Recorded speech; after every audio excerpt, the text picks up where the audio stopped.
little guide on blessing stones. The best blessing stones you could possibly get and use for everything in general will be weakness detection.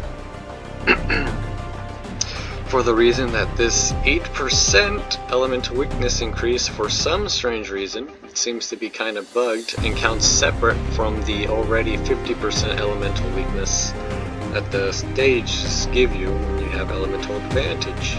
And this seems to count as amp damage, which means the final multiplier. So after all the other multipliers and values have been put in, this is put in as the last thing, which makes the numbers even bigger. Second ones would be the boss layer, because this also counts as amp damage to some extent. The only problem is the dash, but this is a separate multiplier along with from the weakness detection, as well as this. Also, except for the wolf assassin, it's only good when you're going against the little normal enemies, not bosses. But weakness detection is very good. The boss layer good for bosses. Bloodlust is very good. Still trying to test out if this is additive defense shred or multiplicative. If it's additive and it goes with your shadow evasion, that would mean that you get 64% defense shred instead of 60, and then the additional 4% of whatever remains if it's multiplicative. Still need to do more testing with that.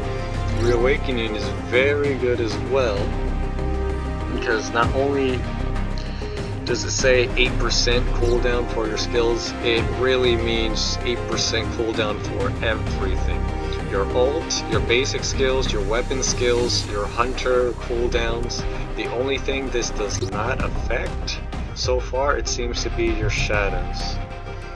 So your shadow army is still going to take the full minute, but your ult cooldown is dropped down by quite a bit, which makes it fun to spam if you don't have the artifact set, the one-shot kill artifact set.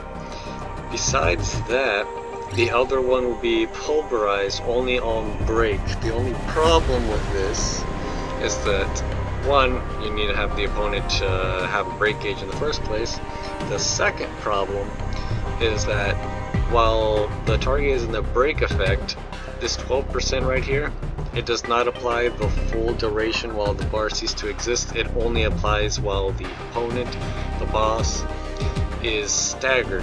So as soon as they're on the floor, unable to do anything, and you can just beat the living daylights out of them, that's where this 12% applies. After they stand up, this 12% no longer applies, it seems, but I need to do a bit more testing for it, because it seems to be not working well for me. But yes. The double-edged sword, this is not that good, not for me. Reason being, if you go to the character, I'm ready. Artifacts. I already have 54% attack bonus as is, and then the gems are giving me additional 2, so technically it's 56% attack percent. That makes this 8% kinda useless for me. But if you're below 50% attack bonus, then this is actually going to make a difference. Or if you don't have any attack percent whatsoever, then this is going to be pretty big for you. Assuming your attack is high enough to begin with, but it's still going to make a pretty big difference. Otherwise, if you have a high attack percent, the double-edged sword is kinda useless for me. It doesn't make much of a difference. Assassin's Proficiency works on the Power of Destruction for his hands, but don't know for his head. I'm still doing a few more tests on this to see if it's additive or multiplicative. So far I think it's probably just multiplicative. I mean additive. And advanced dagger techniques, this one is straight up additive. I did test a few different tests with this. It doesn't really increase your damage by very much at all. and they're at 70%. This just adds, same as double-edged sword, to your attack percent, which isn't very helpful. Mana Rampage as well seems to so far just be attack percent added to what you already have for base attack, but I need to test this out just a little bit more. But this for sure is just additive. The Reawakening is very good for all cooldowns, so you can DPS even harder. The Boss Lair is an amp. Tidal Wolf Assassin is an amp. This is a pretty big buff. This weakness detection is an amp.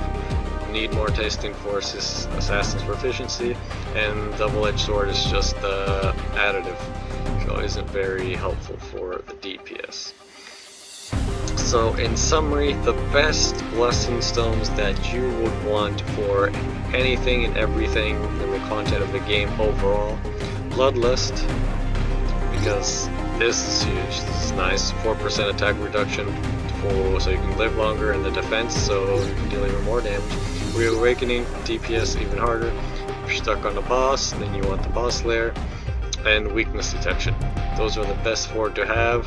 The only time you wouldn't really use the Reawakening would be if you have Pulverize, just to break the opponent, makes the boss a lot easier. Otherwise, there's still Reawakening. I'll probably prioritize Reawakening over Pulverize so far. And that's I just recently got Reawakening. It's actually very useful. And that is all. If you don't have any of those, then you can be stuck using advanced dagger techniques for the additive attack, damage, double-edged sword. This isn't really worth it, but it does help. I need to test it a little bit more, but the percentage is too small. I need to get this to figure out how worth it this is, but it is not. Don't know. Yeah. Besides that, those are the only Blessing Stones you really need. The rest are just kind of fun, and this is to help you keep you alive. That is all.